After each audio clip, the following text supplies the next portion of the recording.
We're in the office today talking about tennis elbow, and trust me, you don't have to be a tennis player to have it, so stay tuned. Hi,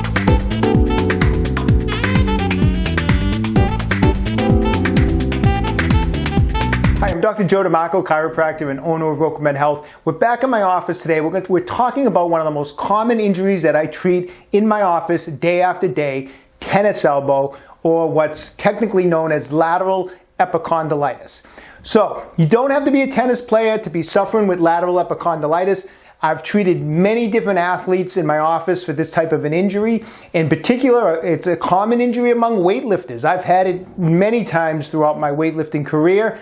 So what I want to do today is I'm going to talk to you about what exactly is tennis elbow and how we can prevent it from occurring. So just giving you some preventative things so that if you have had some episodes, maybe we can just prevent this thing from ever coming back. And if you're currently suffering with tennis elbow, I'm going to show you some techniques on how to try to fix this injury at home. So let's get right to it. Okay, so what is tennis elbow or lateral epicondylitis? So we have our arm bone, or what's known as the humerus, comes down this way, and as it comes towards the elbow, it widens and it forms a protuberance on each side. On the outside, it's known as the lateral epicondyle. On the inside, it's known as the medial epicondyle. Now, when you're having trouble with that medial epicondyle and there's pain in there, that's often referred to as golfer's elbow. We did a previous video on that. I'm going to put the card up above me. If you're having some inside elbow trouble, check out that video. But today we're talking about pain on the outside of the elbow or the lateral epicondyle. So, what exactly is lateral epicondylitis or tennis elbow? Well, the muscles that attach into the lateral epicondyle are the extensor muscles of the forearm. Those are the muscles that come down this way and they extend the wrist into this position and extend the fingers. These are our extensor muscles do this motion. And those extensor muscles attach into here, into the lateral epicondyle. When we're dealing with tennis elbow, one extensor in particular, which is known as the extensor carpi radialis brevis, that's a mouthful, it's probably one of the few times I'm going to say it, but that extensor carpi radialis brevis is the main muscle involved with tennis elbow. That muscle comes off the lateral epicondyle, comes down the forearm and attaches kind of mid-hand on the third metacarpal. And not only does it, and this is why we run into trouble with this muscle, not only does it extend the wrist back, but it's a stabilizer muscle. So it's the muscle that's helping lock the wrist into this position. So when are we in this position? Well, when we're hitting a backhand in tennis or in certain weightlifting movements. So that's the muscle that's stabilizing. As you know probably from seeing previous videos of mine when we've talked about different muscles of the body that are stabilizers, stabilizing muscles take a beating because they're stabilizing all the time and they get overworked, they get injured. And so what are we dealing with on this muscle? Well, this muscle stabilizing it along with these other extensor muscles, and we're hitting a tennis ball, we're lifting weights, and the fibers in there, and if you think about the muscle fibers all coming down like this, and of course covering muscle is the fascia, and the fascia is coming down through here, and you know, every time you're straining those extensor muscles and you're hitting that tennis ball or you're lifting that weight, you're causing little micro trauma in the tissue here. You know, just slight little tears, that little micro trauma that you might not even notice. But that micro trauma, every time that happens, your body reacts to it. And what does your body do? Well, it wants to fix it. So it tries to patch it up with these cross fibers that's very fibrous material. It's basically an adhesion that it leaves in there, but it makes the patch, it fixes the injury. It's not a big deal, but over time you might get some more adhesion here and a little more adhesion here and a little bit more adhesion here. And over time, those extensor muscles start accumulating fascial adhesion. And fascial adhesion is not stretchy like muscle, it's fibrous. And so now you're losing elasticity in those extensor muscles. And that means that you're not getting that nice elasticity through here when you're using the forearm, and when you're not getting that stretch through the muscle here, that actually causes more stress on the tendon. It starts tugging even more. So that might be why you might notice people that have this type of injury, it just keeps coming back. You know, you have it, you deal with it, it hurts, you know, you fix it, and 3 months later, you're back again with tennis elbow again. And it's because every time this is happening, you're just adding to more, you're just adding to the adhesions more and more and more, and it just makes this injury almost one of those recurrent type of injuries, and it can be very uncomfortable, and it just totally interferes with our athletic events. It interferes with our workouts. Okay. All right. So what's a big part of what's causing this tennis elbow? So what can we do to prevent it? All right. Throughout the body, you know, we have muscle groups that are what's known as agonist-antagonist muscles. They're opposing muscle groups. Probably the easiest example, bicep, tricep. You know, the bicep, when it flexes the elbow, the tricep is relaxed. The tricep contracts, it extends the elbow while the bicep relaxes. Those type of muscle groups need to be in balance with each other. You know, you don't want extremely strong biceps and a weak tricep. I mean, it's a formula for an injury. Just like, you know, overdeveloped quadriceps and weak hamstrings. It's a lot of times that leads to knee injuries. So with tennis elbow, what muscle groups are we dealing with? We have our extensor muscles that we were talking about that extend the wrist back like this. And then, of course, we have our flexor muscles that make a fist and flex the wrist back. Just give it some thought, but what do you think is the stronger muscle group between the two of those groups? I'll tell you what group it is. It's the flexors. The flexors tend to be so much out of balance with the extensor muscles. And why is that? Because all day long we're gripping, we're grabbing, we're weightlifting, we're holding that tennis racket. You know, we're flexing. We're always, you know, the hands, when we grab things, we're using those flexor muscles. And when you're weightlifting and you're in the gym, you're constantly using your flexor muscles. So these flexor muscles get way out of balance with the extensor muscles. They get way too strong. And not only are they getting strong, but they get super tight because most people don't even stretch them. So these muscles are getting much stronger than they should be in comparison to the extensor muscles, and they're getting much tighter. You know, try this at home. Just take extend your elbow out and just pull your hand back like this. And chances are, I mean, unless you're really working on your mobility, you're going to feel as you pull back a lot of pressure through your flexor muscles, through the tension through here, because they're tight. But if you turn your hand this way and pull your wrist down, I mean, your wrist might be uncomfortable to do this, or it might hurt your wrist a little bit, but chances are you're not feeling any pulling in the extensor muscles because they're not tight and they're weak. Most of us have weak extensors because who's working their extensors? I mean, anyone going around like this? I mean, no one's doing this, right? We never use these muscles. They get very seldom they get used.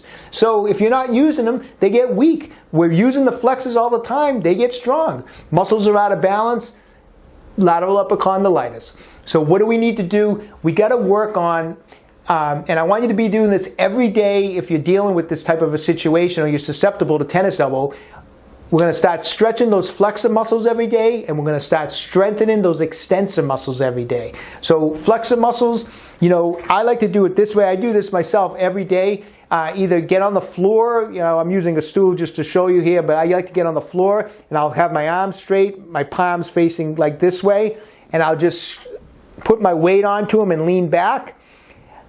And I'll hold this for at least 30 seconds, and I'll just let those flexor muscles stretch out. And I'll do it 3 different times, so 3 times for 30 seconds. And then what I'll do, and this is a little more uncomfortable, is I'll just turn my palms the opposite way this way. I'll put my weight, and I'm going to lean forward this time in this position like that. And I'm going to hold that for 30 seconds, and I'm going to do that 3 times. So it's a little more uncomfortable, but I like the 2 different positions. Now, if you don't want to do it that way, all you have to do is just keep your arms straight, grab the wrist back like this, the fingers back, and hold that for 30 seconds 3 times, or you can pull the wrist back this way. Either way is fine, but we're going to be doing that every day, 30 seconds, 3 sets in that direction and 3 sets in that direction. Then we're going to start a program we're going to start strengthening those extensor muscles. Now, I'm going to show you a couple of extensor exercises you can do. You probably know other extensor exercises you can do. People may want to go in the gym and do some reverse grip curls, which work your extensors. That's fine. That's a little more putting a little more, if you're not used to doing that, I wouldn't want to grab anything too heavy right away. Working it this way, you may want to do what I show you right now to build up a little strength. But a couple different things. I'm going to use a exercise tubing. You can use a light dumbbell, any type of resistance. But what I do is I'm just going to put this around my foot and step on it so I can modify my resistance on it. I'm going to let the wrist just relax down, and I'm going to do extensions. I'm going to extend the wrist. And what I'm looking to do is, and especially initially, is just high reps. I want to get at least 25 repetitions on this exercise, and I'm going to do it 3 times. I'm not going to work my flexors on this. I'm just going to do extensions. And I'm going to do 3 sets of a minimum of 25 repetitions. When that becomes too easy, just increase the tension on the band, or if you're using a dumbbell, just increase a little more weight with the dumbbell. But 3 sets of minimum 25 repetitions on each arm. Then the other thing I want you to do is I want you to start doing just extensions with your fingers, just like this. This is an important thing, because once again, we really very seldom are doing this. We're constantly flexing, making a fist. But I want you to start opening and closing your hand multiple times and work on this. When you get to easily 50 or 60 times, and it's funny, if you never do this, you'll be surprised how quickly you're going to start feeling a burn in those extensor muscles. But 50 or 60 repetitions, when you can do that comfortably for 3 sets, then I want you to just take a rubber band and just put it around your fingertips, just like that. And I want you to do it with the rubber band now, opening and closing the rubber band. And try to, once again, build up to 3 sets of about 50 repetitions. When you get to 3 sets of 50 comfortably, you start adding rubber bands. Take a second rubber band and add that onto your fingers also. So just keep adding resistance by using bands. But I want you to start working those motions. Once again, we're clenching and we're gripping. We're never doing this motion. And like I said, if you're not used to doing this, just do it with no resistance. You'll be surprised how much you get a burn in those extensor muscles. So every day we're stretching those flexor muscles of the forearm. We're strengthening the extensor muscles of the forearm. That's going to offset the imbalance that's in here, and that should help us prevent tennis elbow.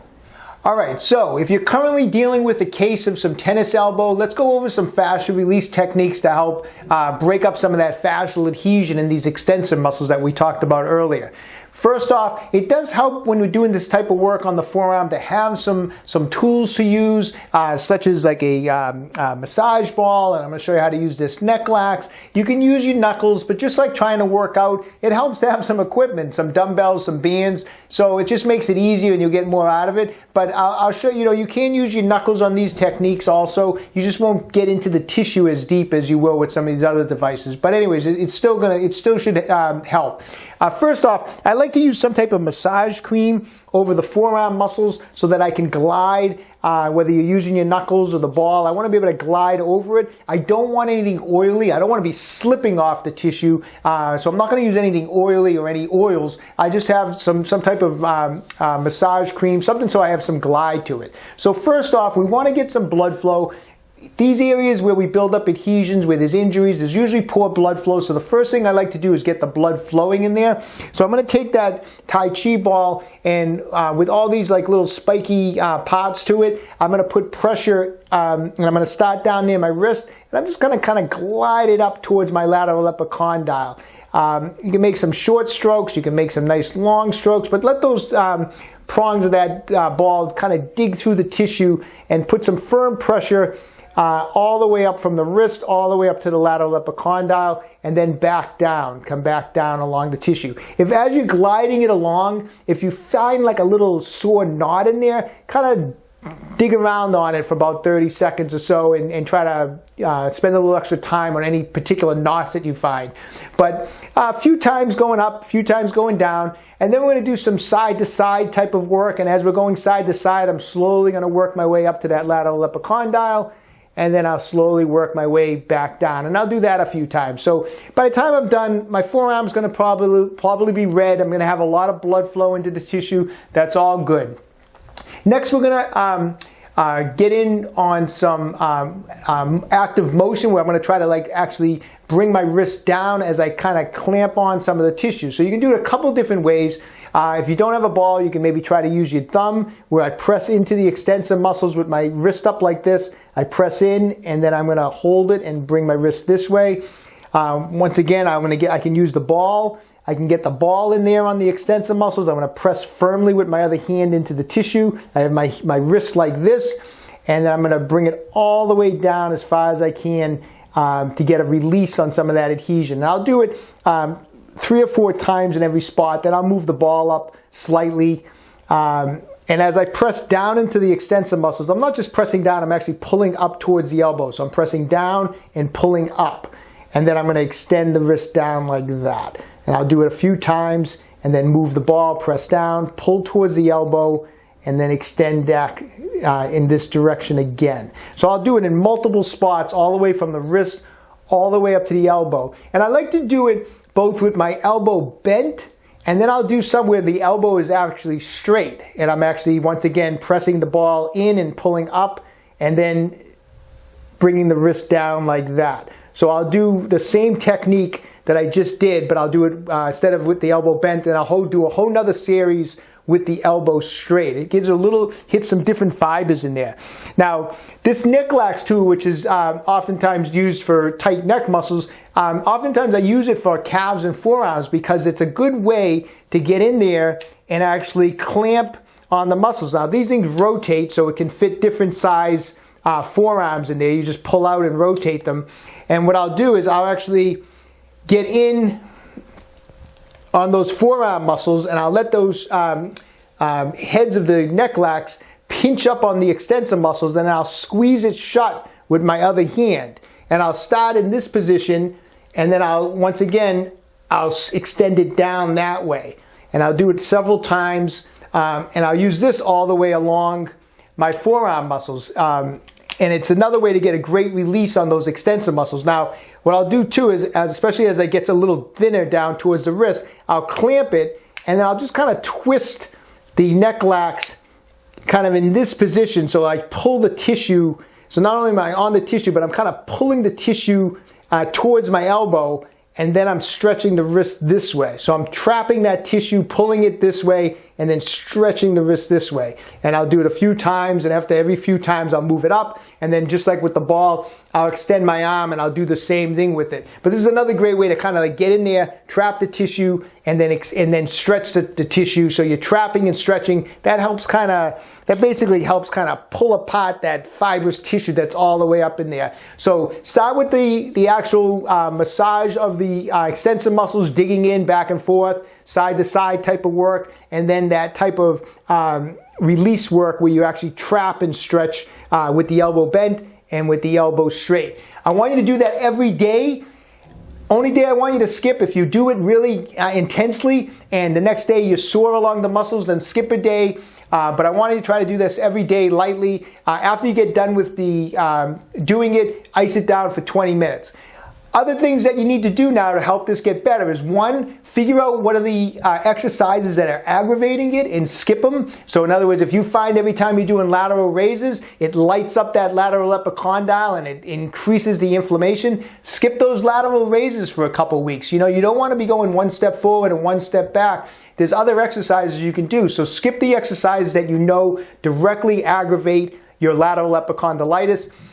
Also, after you work out and your exercise, always ice down the area for 20 minutes after you get done lifting, because it might feel okay while you're in there lifting when the blood's flowing, but the pain usually sets on later after the workout. So get ahead of it and do some 20-minute sessions with the ice, okay? Great. So give that all a try. All right, well, I hope you found that information helpful. Give it a try. If you get any questions, just write in and ask me if you have any questions about some of the material I just went over. Hey, listen, when you get some time, check out my website, www.OcraMedHealth.com. We have exercise programs, mobility plans. I have fascia release tools to help you do some fascia release work. A new Core Flex ab roller, which is awesome, is in stock. So go to the website, check it out.